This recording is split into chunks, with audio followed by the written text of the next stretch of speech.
There is a kind of fear that doesn't shout. It doesn't strike, doesn't bleed, doesn't leave bruises. It doesn't raise a weapon or drag a body into the square, and yet it lingers. It shapes the way people walk, the words they choose, the way they avoid your eyes while still pretending not to. It shapes nations without battles, empires without war, thrones without blood. And Machiavelli understood this fear better than anyone who had ever held a sword, because true fear is not created by violence. It is created by the possibility of violence. A man who controls you with violence is loud, crude, temporary. His power begins where the whip starts and ends where the scream fades. But a man who controls you with silence, he never needs to touch. You hurt yourself trying to decode what he hasn't said. You punish yourself, hoping he never will. This was Machiavelli's genius. He didn't need to break people. He made them wonder if he could. He wrote in dark ink, but what he meant was darker still.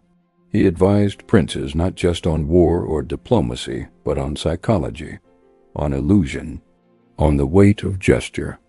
He knew that the most terrifying leaders were the ones who didn't need to prove anything, the ones whose restraint felt dangerous, the ones who didn't respond but watched. In his world, silence was not absence.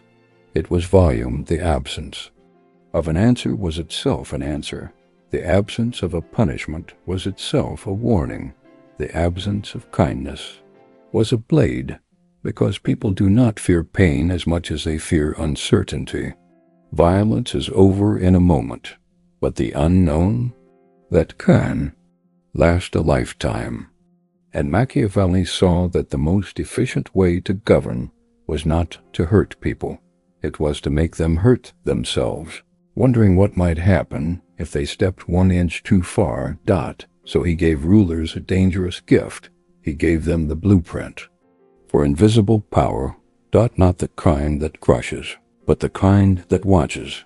Not the kind that screams, but the kind that waits. He said it plainly. It is better to be feared than loved if you cannot be both. But Machiavelli never worshipped fear. He studied it, respected it, refined it, because raw fear, panic, rage, violence is messy, but refined fear is clean, elegant, surgical. It moves in silence. It obeys no clock. It is the art of implication, of suggestion, of deliberate ambiguity. And ambiguity, he knew, was terrifying. He watched princes rule not by force, but by posture. He saw men hesitate not because they were chained, but because they didn't know how far they could go before. The chain yanked. He watched kingdoms kept in line, not with executions, but with a glance, a silence that could mean everything or nothing. That is the power of potential violence. It's the shadow behind the door, the breath before the verdict, the quiet before the storm that may never come. And that fear, that exquisite, agonizing fear, is the most loyal soldier a ruler will ever have. Machiavelli understood how fear reproduces itself. Once planted, it grows in the mind. It spreads without a whisper. A man afraid of punishment begins to punish himself. He withdraws. He adjusts. He teaches others to do the same. He becomes the architect of his own subservience. And this was Machiavelli's secret weapon. He didn't want kings who ruled with an iron fist. He wanted kings who let others imagine the iron. He saw that people are not governed by rules alone. They are governed by atmosphere. By what is tolerated. By what is not said. By how long a ruler lets the silence sit before speaking. And when the silence is long enough, it begins to speak for itself.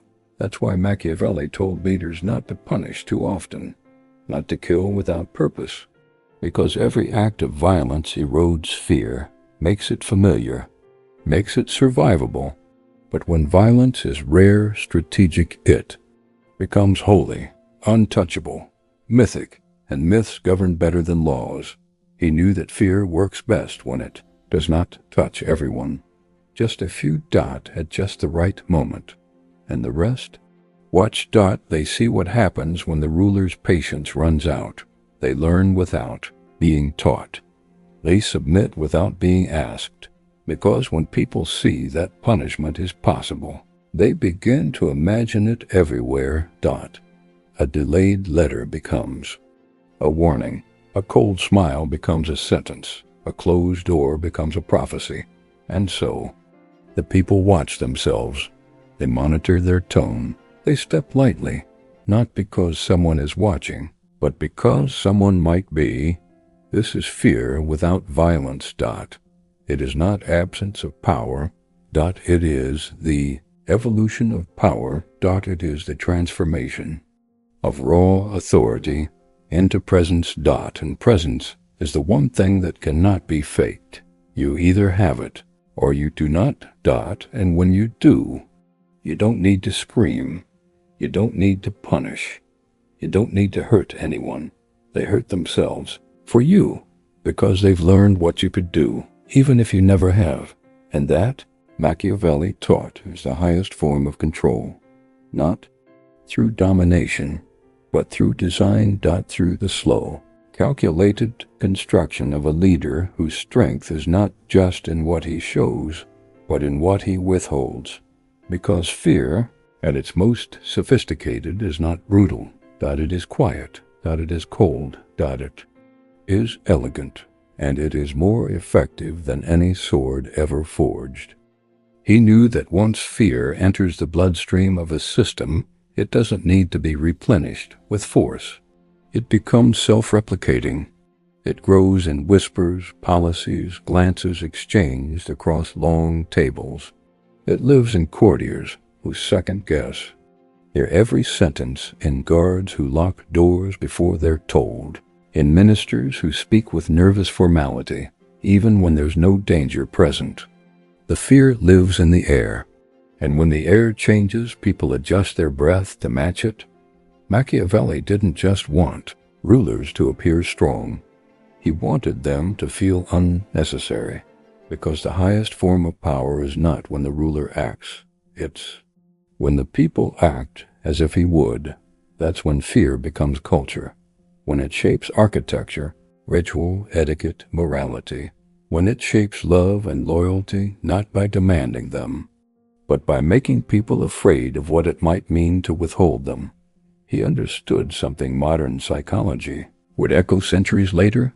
People fear what they cannot predict, and the most terrifying figure in a room is not the one shouting orders, but the one watching silently, whose opinions are unreadable, whose next move is never fully known. That unpredictability, that intentional ambiguity, is how Machiavelli built psychological walls around the minds of those in power. He instructed rulers not to be random, no, but to be strategically unknowable. There's a difference. Ruler who is inconsistent becomes weak, but a ruler who is deliberately unreadable becomes powerful. He becomes the subject of legend. People invent reasons for his moods. They create stories around his silences. They warn newcomers with wide eyes and hushed voices. You never know with him. He's not cruel, but don't test him. And that kind of myth is worth more than any military victory, because it turns every citizen into a self-monitoring agent. It turns every court into a theater of caution. It makes the ruler omnipresent, not physically, but psychologically. And once he lives in their heads, he no longer needs to live in their courts. This was Machiavelli's real gift to power. He made fear efficient. He made it sustainable. He knew that violent regimes collapse under the weight of their brutality. They burn out.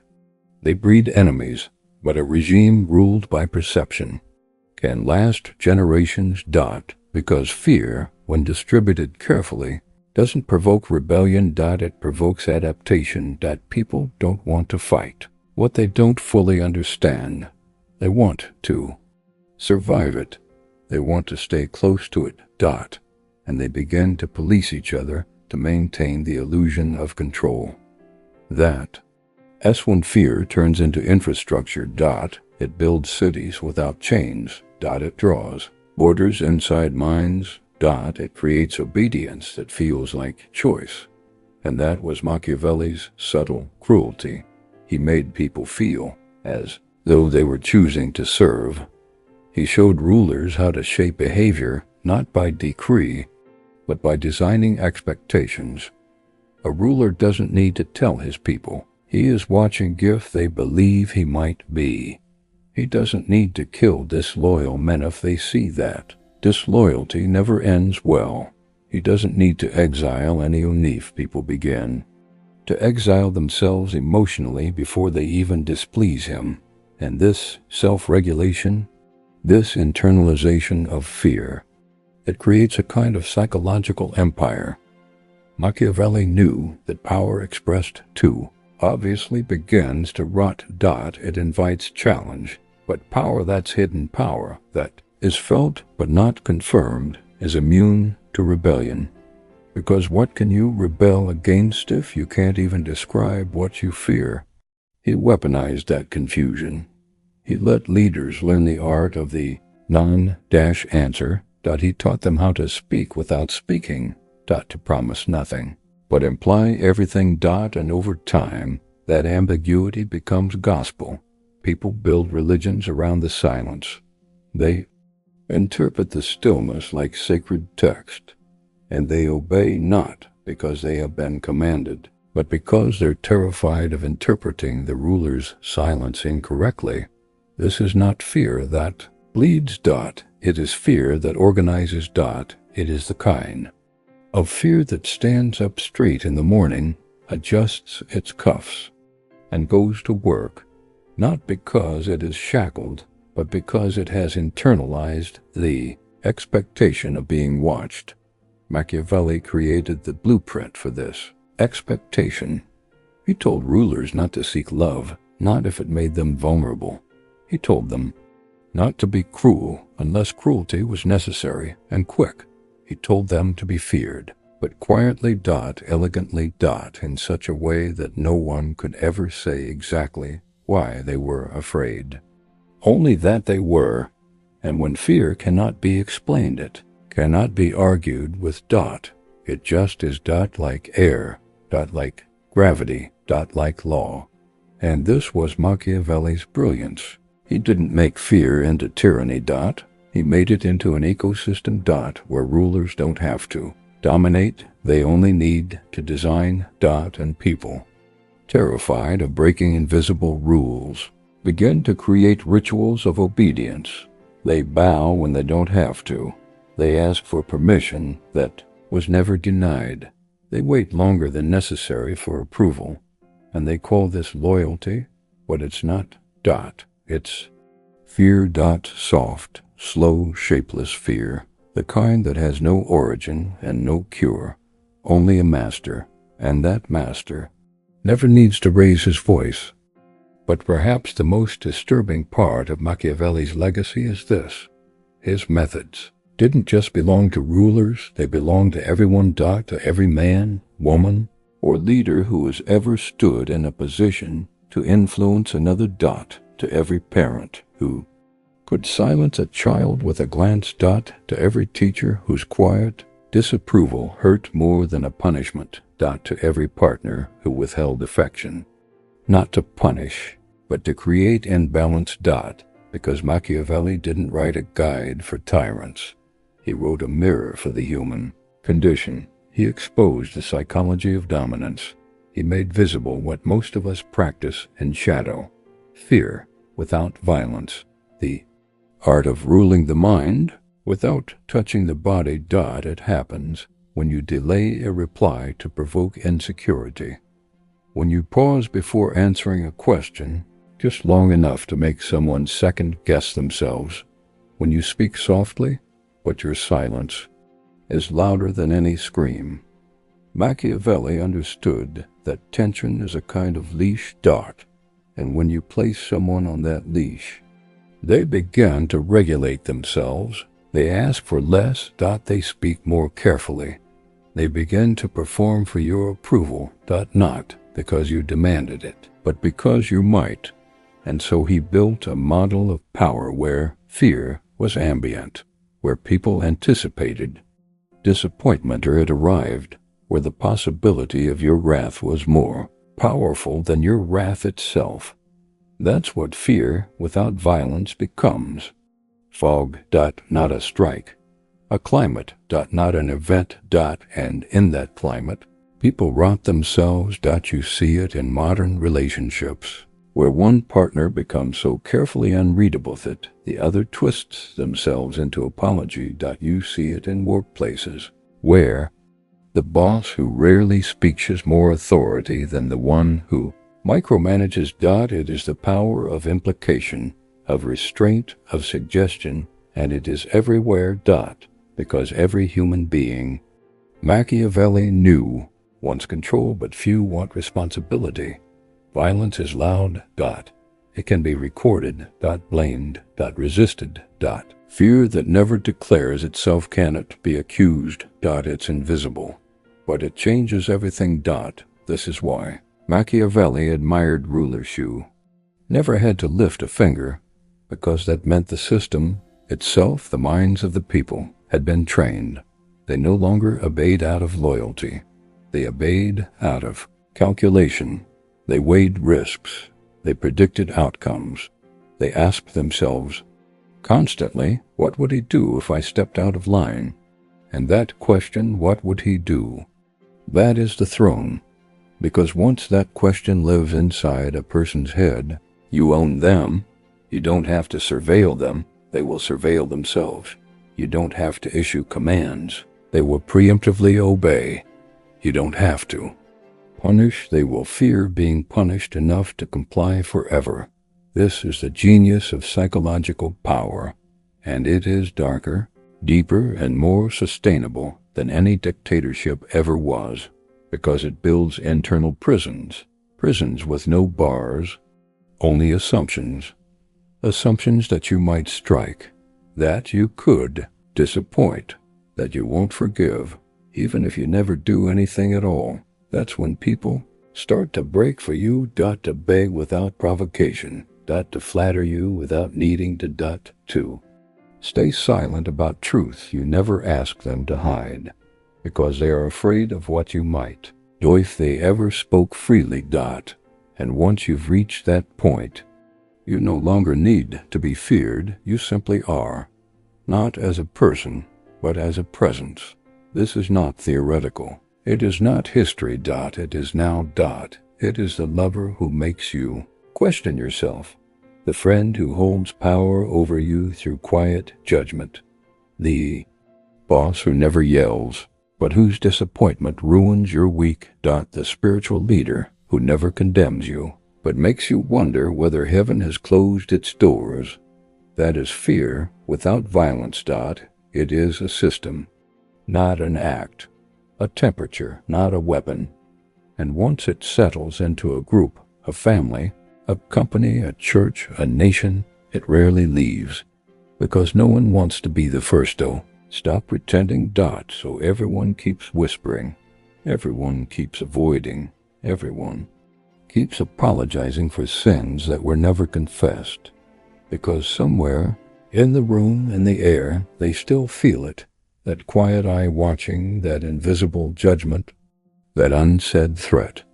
This is the kind of fear Machiavelli taught leaders to build. Not with swords, but with space. Not with anger, but with ambiguity. Not with violence, but with the unrelenting pressure of never being fully safe. And yet he never said it had to be evil. He never said this kind of control had to be cruel. In fact, he warned against cruelty. He despised unnecessary punishment. He urged leaders to act only when action was essential, and to act so decisively that they never had to act again. Fear, he said, should not be endless pain. It should be clarity, a moment, a lesson, a pause in the heart that lasts forever. He wanted rulers to use fear as a tool, not as a toxin, because fear, used well, can bring stability, that it can bring order to chaos, that it can prevent wars and protect peace, but only if it's respected, only if it's rare, only if it's quiet. And in that quiet, in that breath between action and reaction lies the secret. To every great leader who ruled without a fist, they never broke their people. They simply made them ask, what would happen if I disobeyed? And that question, never answered, became the only answer they ever needed. If this resonated with you, share this with someone who still believes power comes from screaming the loudest. And if you're ready to start noticing the silent ways control operates around you, subscribe. There are more truths behind the silence than we've ever been taught to see.